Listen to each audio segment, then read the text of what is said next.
Hello friends, welcome to JMS story top one में आप लोग का बहुत बहुत स्वागत। आज हम लोग क्लास 10 के बायोलॉजी के चैप्टर 3 पढ़ल। हम लोग का आज टॉपिक क्या है? जंतुओं में परिवहन। चैप्टर क्या परिवहन है? क्या है चैप्टर? परिवहन है। तीसरा चैप्टर है परिवहन। तो आज हम लोग का टॉपिक क्या है? जंतुओं में परिवहन। हम लोग पहले पढ़े थे पौधे में परिवहन, अब क्या है? जंतुओं में परिवहन। तो उस श्रेणी के जंतुओं में रक्त, हृदय तथा रक्त वाहिनियाँ मिलकर परिसंचरण तंत्र का निर्माण करती है। मतलब उस श्रेणी के जंतुओं में क्या रक्त, क्या जगह रक्त, हृदय तथा रक्त वाहिनियाँ मिलकर परिसंचरण तंत्र का निर्माण करती है। क्या है? रक्त। तीन चीज मिलकर, मतलब पहला क्या है? रक्त। उसके बाद क्या हो जाएगा? दूसरा हो जाएगा आपका हृदय, और तीसरा हो जाएगा आपका क्या हो जाएगा? रक्त वाहिनियाँ। रक्त वाहिनियाँ क्या हो जाएगा? रक्त वाहिनियाँ क्या हो जाएगा? रक्त वाहिनियाँ। तो रक्त, हृदय और रक्त वाहिनियाँ मिलकर क्या बनाती है? परिसंचरण। तो रक्त का जो कार्य होता है, देखिए ये रक्त हो जाएगा आपका हृदय। जो रक्त होता है, जो हमारे शरीर में एक हीमोग्लोबिन बनाता है। रक्त में क्या पाता है? हीमोग्लोबिन। जो रक्त है, पहला क्या है? रक्त। दूसरा है हृदय। तो रक्त का जो हमारे शरीर में क्या होता है? पूरा हर जगह रक्त होता है। तो रक्त जो होता है तो इसका परिवहन होता है। तो परिवहन कोई ना कोई करता होगा ना।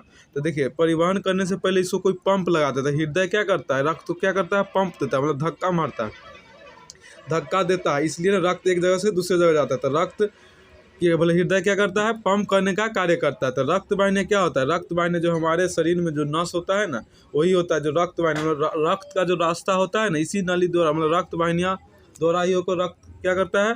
रक्त का परिवहन होता है। रक्त हमारे शरीर में एक विशेष प्रकार का वर्णक है। देखिए हृदय क्या करता है? हृदय जो रक्त को क्या करता है? पंप करता है, और रक्त वाहिनियाँ द्वारा पूरे शरीर तक या पूरे कोशिकाओं तक पहुँचा दिया जाता है। तो हम लोग का पहला क्या है? रक्त। क्या है? रक्त। रक्त एक तरल संयोजक उत्तक है। तो यार इसको याद रखिए, तरल संयोजक उत्तक। आपको एग्जाम में 1 नंबर में आता है कि रक्त होता है तो क्या हो जाएगा? तरल संयोजक उत्तक होता है।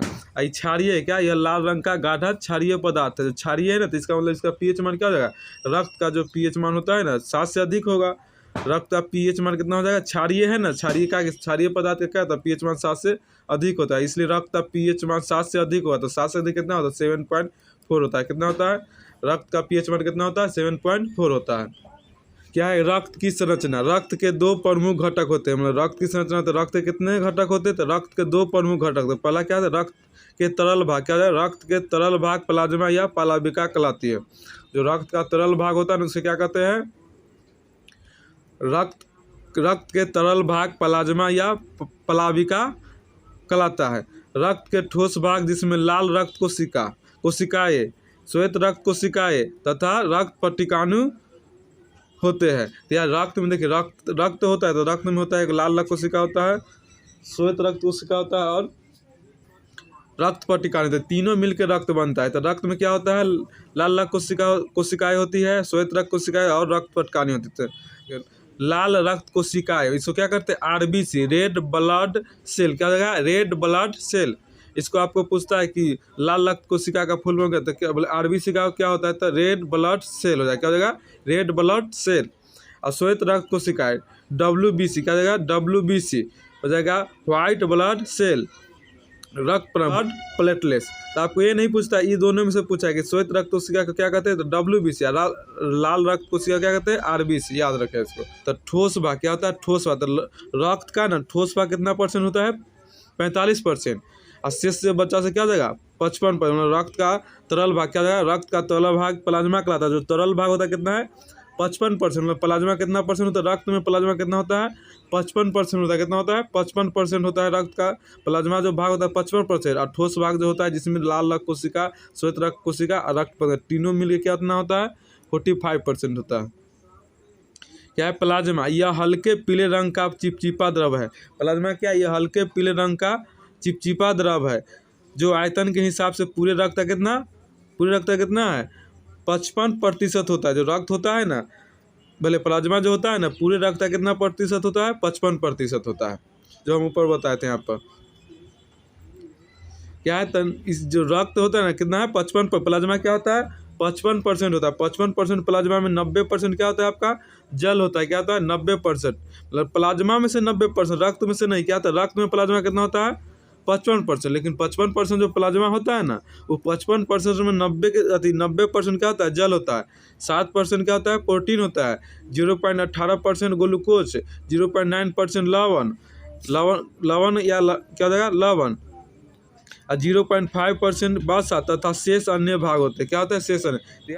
प्लाज्मा में उपस्थित प्रोटीन प्लाज्मा प्रोटीन कहलाते हैं, जिनमें प्रमुख फाइब्रोनोजिन, प्रोथोबिन तथा हिपैरिन होते हैं। मतलब प्लाज्मा के क्या है, प्लाज्मा में उपस्थित प्रोटीन क्या कहलाते हैं, प्लाज्मा प्रोटीन। याद रखिए, प्लाज्मा में उपस्थित प्रोटीन क्या कहलाते हैं, प्लाज्मा प्रोटीन। 1 नंबर के लिए ये सब क्या है, 1 नंबर पूछा था कि प्लाज्मा में उपस्थित प्रोटीन क्या कहलाते हैं, तो प्लाज्मा प्रोटीन क्या कहलाएंगे, प्लाज्मा प्रोटीन कहलाते हैं। रक्त को थक्का बनाने में सहायक होते हैं। जो प्लाज्मा होता है ना, रक्त को थक्का बनाने में क्या होता है, सहायक होता है। जो प्लाज्मा मतलब रक्त को थक्का बनाता है। क्या है, प्लाज्मा का शेष भाग सीरम कहलाता है। क्या होता है, जो प्लाज्मा का शेष भाग जो बचता है उसे क्या कहते हैं, सीरम कहते हैं। ये भी आप 1 नंबर यहाँ पूछता है। ये सब जो भी है ना, जब बोल रहे हैं ना कि 1 नंबर पूछे, उसको अच्छे से याद कर लीजिए, क्या कि 1 नंबर पूछेगा। प्लाज्मा का शेष भाग क्या कहलाता है, सीरम कहलाता है। क्या कहलाता है, प्लाज्मा का शेष भाग सीरम कहलाता है। लाल रक्त कोशिका क्या है, लाल रक्त कोशिका। लाल रक्त कोशिका में एक विशेष प्रकार की प्रोटीन वर्णक हीमोग्लोबिन पाया जाता है। ये प्रोटीन वर्णक मतलब हीमोग्लोबिन है ना, तो हीमोग्लोबिन का कुछ रंग होगा ना, तो वही वर्णक मतलब किसी चीज़ का रंग। तो हीमोग्लोबिन का रंग कैसा होता है, लाल होता है। क्या होता है, लाल। तो ये बोला, लाल रक्त कोशिका में एक विशेष प्रकार की प्रोटीन वर्णक हीमोग्लोबिन कौन पाया जाता है, हीमोग्लोबिन पाया जाता है। हीमोग्लोबिन के कारण ही रक्त लाल होता है। क्या होता है, हीमोग्लोबिन के कारण ही रक्त लाल होता है। हीमोग्लोबिन ऑक्सीजन का वाहक होता है। क्या होता है, हीमोग्लोबिन जो होता है ना, ऑक्सीजन का वाहक होता है। जो देखिए, रक्त का हीमोग्लोबिन के क्या आता है, पहले क्या था, रक्त था। रक्त हमारे शरीर में क्या होता है, रक्त होता है। तो रक्त जो पूरे शरीर तक पहुंचता है, कौन पहुंचाता है, हृदय पंप करता है। किसके द्वारा, रक्त वाहिनियां द्वारा रक्त पूरे शरीर तक या पूरे कोशिका तक पहुंचा देता है। तो रक्त जो पहुंचता है, उसमें रक्त में क्या होता है, हीमोग्लोबिन होता है। क्या होता है, हीमोग्लोबिन। हीमोग्लोबिन के कारण ही रक्त जो होता है लाल होता है। क्या होता है, लाल होता है। तो हीमोग्लोबिन में ऑक्सीजन का वाहक और चीज़ का तो वाहक होता है। तो देखिए, ऑक्सीजन का जो वाहक होता है ना, किसके साथ होता है, हीमोग्लोबिन को ऑक्सीजन का वाहक कहते हैं। मतलब हीमोग्लोबिन द्वारा ही ऑक्सीजन का किसका वाहक होता है, O2 का, मतलब ऑक्सीजन का वाहक होता है।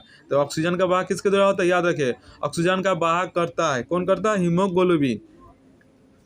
क्या है, ऑक्सी हीमोग्लोबिन। क्या हो जाएगा, ऑक्सी हीमोग्लोबिन। ऑक्सीजन उपस्थित हीमोग्लोबिन को ऑक्सी हीमोग्लोबिन कहते हैं। क्या करते हैं, ऑक्सीजन उपस्थित हीमोग्लोबिन को ऑक्सी हीमोग्लोबिन कहते हैं।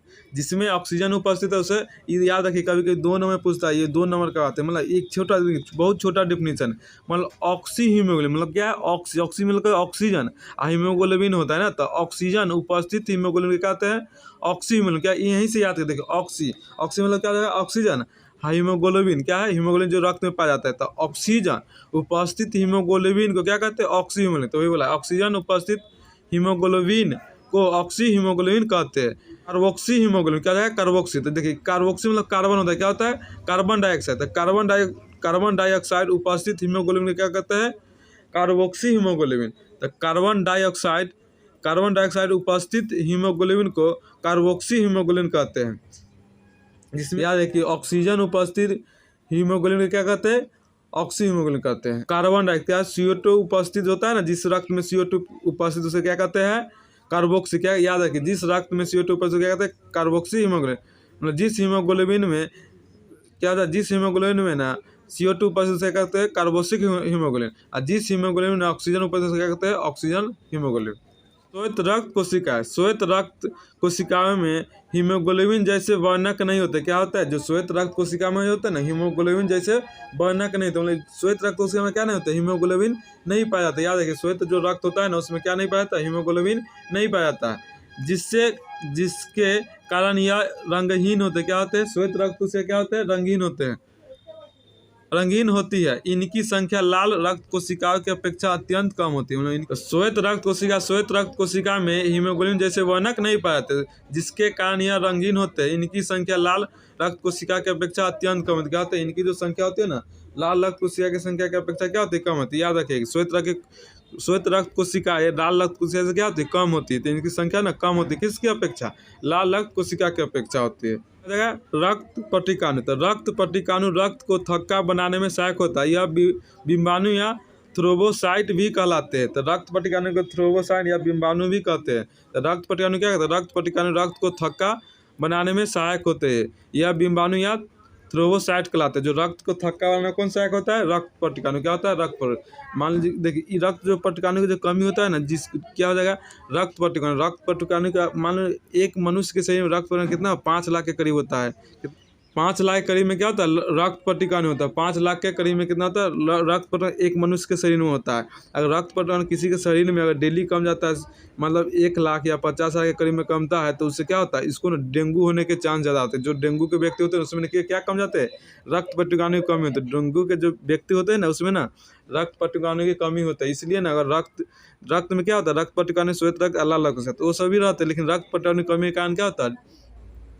डेंगू के कारण होता है। रक्त पटकाने किसी कारण कम जाता है? डेंगू कारण। इसके कारण ही व्यक्ति जिसके पास डेंगू की बीमारी से क्या है? रक्त पटकाने की कमी है, तो वहाँ पर क्या करता है? रक्त पटकाने चढ़ाना पड़ता है। तो वहाँ रक्त से अलग करके ना रक्त पटकाने को अलग से भी चढ़ाया जाता है। तो रक्त पटकाने क्या करता है? रक्त पटकाने रक्त को थक्का बनाने मतलब देखिए हमारे शरीर अगर कम कर जाता है तो क्या वहाँ से शरीर से ब्लड बाहर निकलना स्टार्ट कर देता है, लेकिन कुछ देर के बाद वो ब्लड क्या होता है? रुक जाता है। तो ब्लड रुका कैसे? मतलब कुछ तो हुआ होगा ना, तो वहाँ रक्त क्या करता है? थक्का बनाता है। जो ठोस पदार्थ होता है रक्त मोम की तरह जम जाता है। ये काम कौन करता है? रक्त पटकानु रक्त को थक्का बनाने में सहायक होता है। या बिम्बाणु या थ्रोम्बोसाइट भी कहलाते हैं। तो जो हमारे शरीर में ब्लड मतलब गिरता है तो उसको कौन रोकता है? रक्त पटकानु। रक्त तो क्या करता है? थक्का बनाने में सहायक करता है। आज हम लोग का वीडियो यहीं तक समाप्त होता है। अगले वीडियो में क्या पढ़ेंगे? मनुष्य का हृदय। क्या पढ़ेंगे? मनुष्य का बहुत इंपॉर्टेंट चैप्टर है, आप उसको अच्छी तरह से वेट कीजिए। मनुष्य का हृदय से क्वेश्चन 5 नंबर पूछता है, 1 नंबर 2 नंबर, मतलब उससे क्वेश्चन पूछना ही पूछना है। मनुष्य का हृदय से क्वेश्चन आना ही आना है आपके एग्जाम में, तो याद रखिएगा। अगला जो टॉपिक आने वाला है ना, वो बहुत इंपॉर्टेंट है। तो आज हम लोग का वीडियो यहीं तक समाप्त है। वीडियो अच्छा लगे तो लाइक शेयर और सब्सक्राइब जरूर करें। शेयर कम से कम जरूर करें। क्या करें? शेयर जरूर करें।